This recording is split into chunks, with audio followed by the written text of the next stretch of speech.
Edema seems like a common issue most of us have experienced at least once.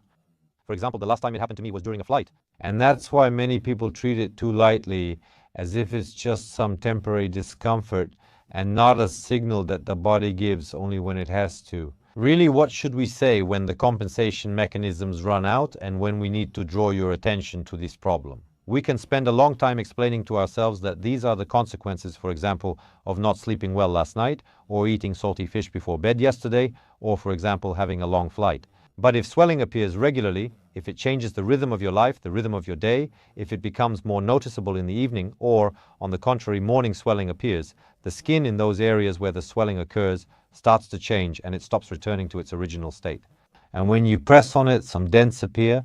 All of this is already a reason to slow down and think that this is not just about fluid retention in the body, but about something more serious, about organs like the kidneys, liver, veins, lymphatic system, or thyroid. Sometimes all of this has somehow stopped coping with part of the work that nature assigned to these organs, so maybe there are fewer resources inside because of this. Watch this video until the end today, and we will go over the main causes of swelling, and you will never confuse them again.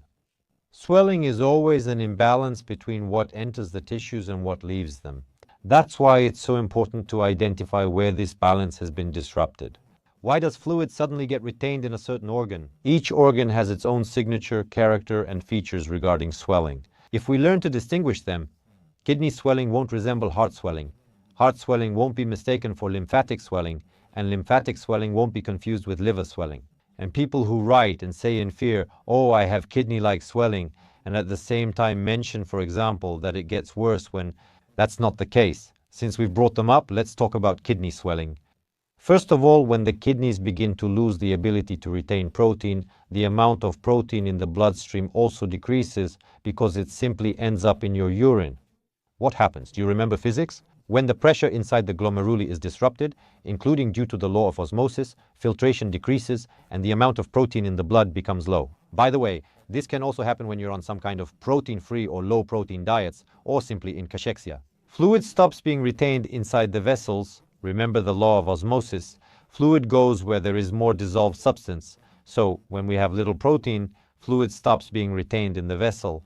It stops staying in the vessels and slowly soaks into tissues, usually in the face. And that's why kidney-related swelling, remember, usually appears in the morning when a person just wakes up after spending the whole night in a horizontal position. When he sees himself in the mirror and notices kidney-related swelling under his eyes, he thinks, maybe we should show a photo of it here. Right here, these soft, pliable, unusual swellings appear. They move very easily, and if you touch them with your finger, that's why all these massages, lymphatic drainage, everything you're taught to do, it's worth considering why a person's face often swells. One of the reasons for morning swelling, especially in young women, is hyaluronic acid, which they like to inject because it attracts water.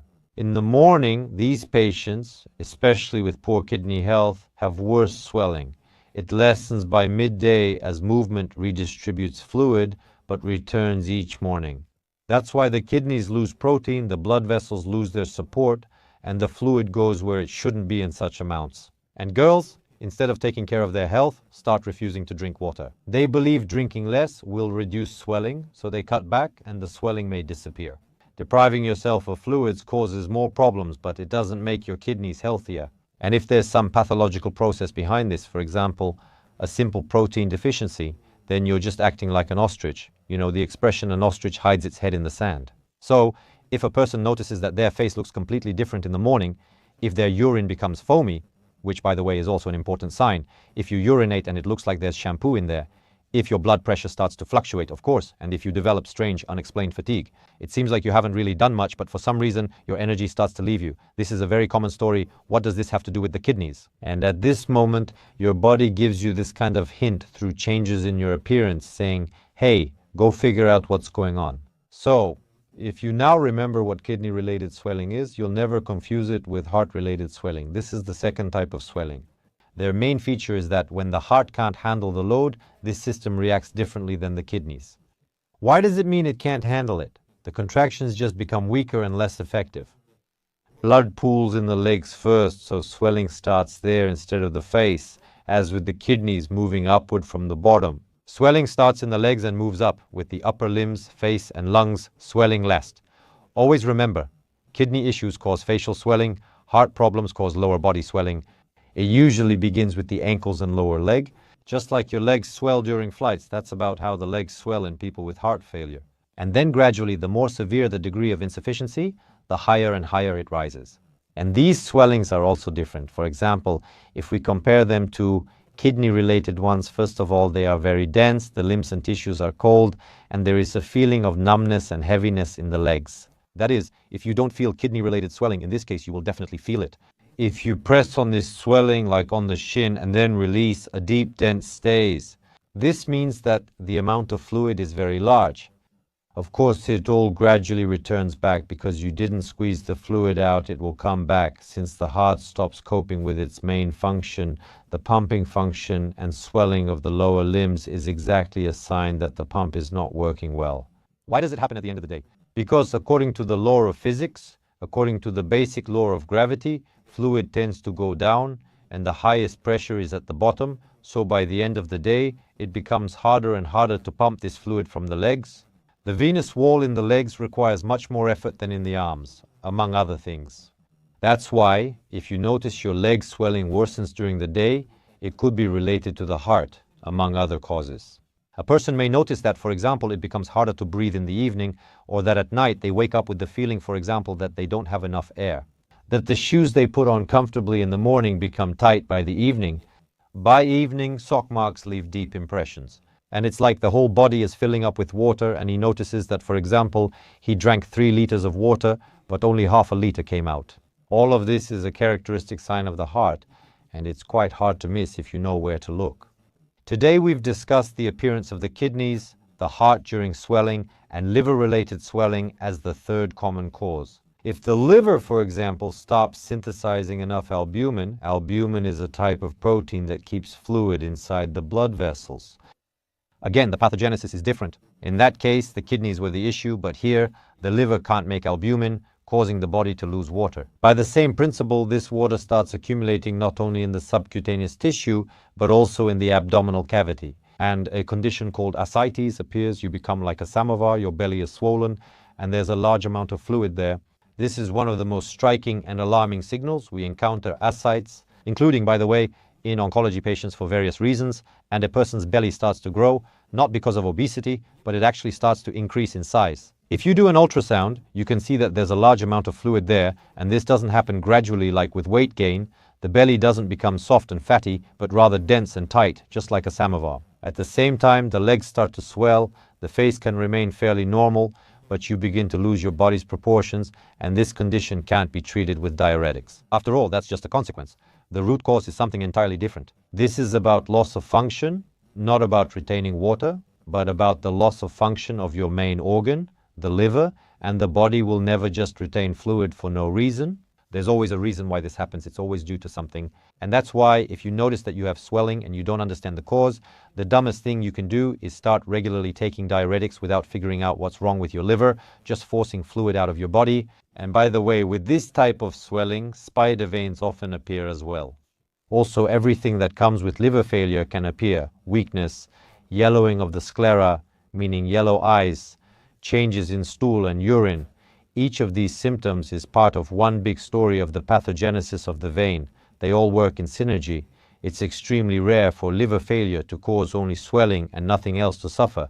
It's just one symptom of a complex. And that's why if you see a person with jaundiced sclera, a large abdomen, and veins that have compensatorily enlarged on the anterior abdominal wall, for example, you should consider that something is really wrong with the liver. And instead of taking diuretics again, going on a diet, or trying to sweat it out in a sauna, you should go and get a proper test and have an abdominal ultrasound. You know a lot about lymphatic edema and the lymphatic system, which quietly and gradually moves blood through the body. It works in a way that's, let's say, irreplaceable because, for example, we, as oncologists, work with it a lot. We, on the contrary, cut the lymphatic ducts because lymph flows out of every organ and tumor cells are able to move with the lymph. Sometimes we remove lymph nodes, and for example, my mammologist colleagues know what happens if you do. And you've seen these patients whose one arm becomes much larger than the other when the inguinal lymph nodes are removed. With penile cancer, one leg can become 2 or 3 times larger than the other. When there is some kind of lesion, for example, because a person has had some illness, an infectious one, that is, swelling occurs in one limb where the lymph nodes are damaged. This swelling is different from kidney or liver swelling. It is very dense, it feels almost rubbery, and it doesn't move because it's much firmer. The tissues change where the lymph collects, because lymph is not just a fluid like we're used to thinking. And there are also characteristic signs there. If you press, your finger leaves a mark, the tissue behaves a little differently. They're movable, but it's like your legs are really made of dough. These swellings are rarely symmetrical. For example, kidney and liver swelling is always symmetrical, but with lymph, one is bigger, the other is smaller, one arm is bigger, the other is smaller, and more often. Lymphatic swellings, unless due to lymph node damage, are usually one-sided. Stagnant lymph is more common. It's naturally hard to deal with in the legs. Walking becomes tougher and your legs tire quickly. Very often there is congenital lymphostasis. For example, I suffer from congenital lymphostasis, my legs are a bit swollen, and my surgery adds more problems to my legs. There are also endocrine edemas in hypothyroidism. Hypothyroidism is a deficiency of thyroid gland function, when the thyroid stops producing the necessary amount of hormones you need for life and everything slows down. Metabolism slows down and tissues start to accumulate polysaccharides, substances that by the same principle of osmosis begin to draw in fluid like a sponge and retain moisture. These edemas are hard to treat with diuretics, so hypothyroid swelling appears differently. It is warm, soft, and often found around the eyes. Diuretics do not help.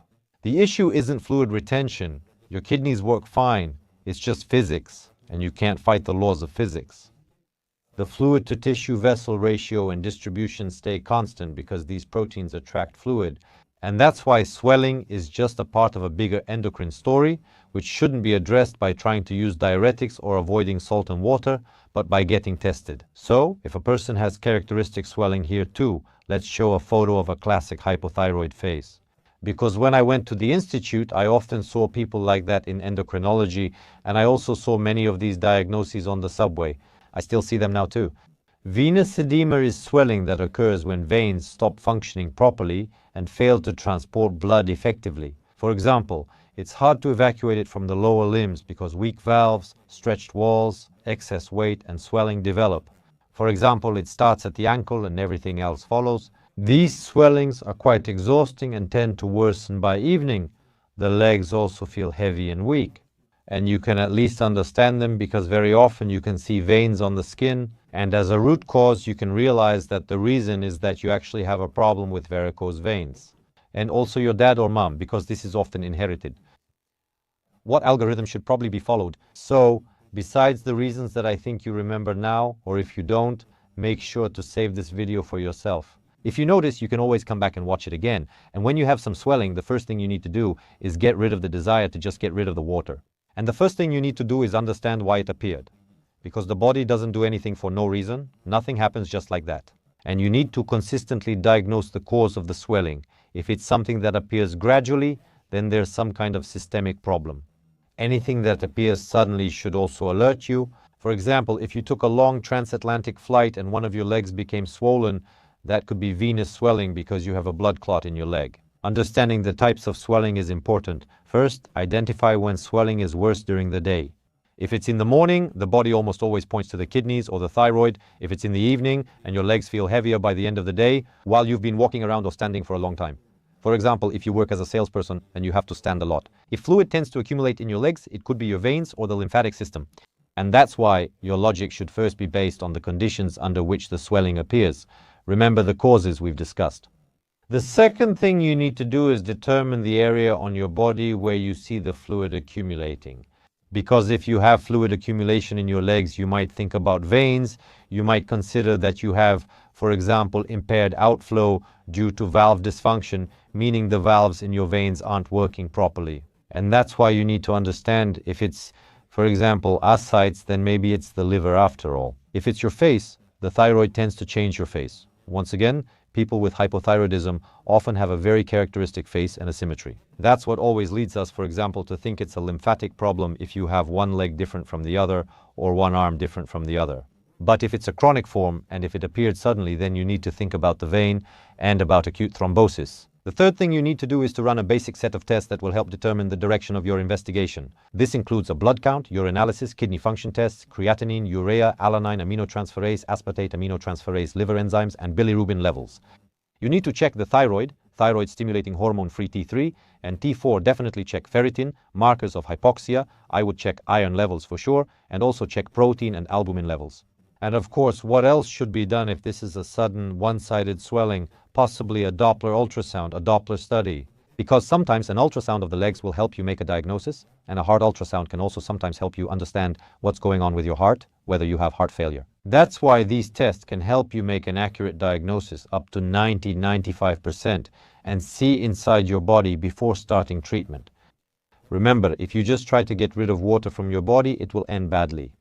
Because I've seen plenty of people like that who unfortunately focused only on external symptoms and delayed going to the doctor, and then when diuretics stopped helping, when there wasn't enough fluid in the body with regular saunas, massages and so on, only then would they seek help, but by that time it was already too late. It was already stage 2 or 3 of chronic kidney disease, or there was already terminal cirrhosis and so on. That's why there is swelling. This is not a cosmetic effect or a finicky body. It's a way our body communicates, including with ourselves and with doctors. And this indicates that there is some kind of imbalance, including in our defense mechanisms. You can dismiss it as just a flight or being tired, but only once. But still, it's worth thinking about, remembering this video, watching it again, and it will help you make the right diagnosis and understand whom you need to consult. Hope you enjoyed it. Please like and see you soon.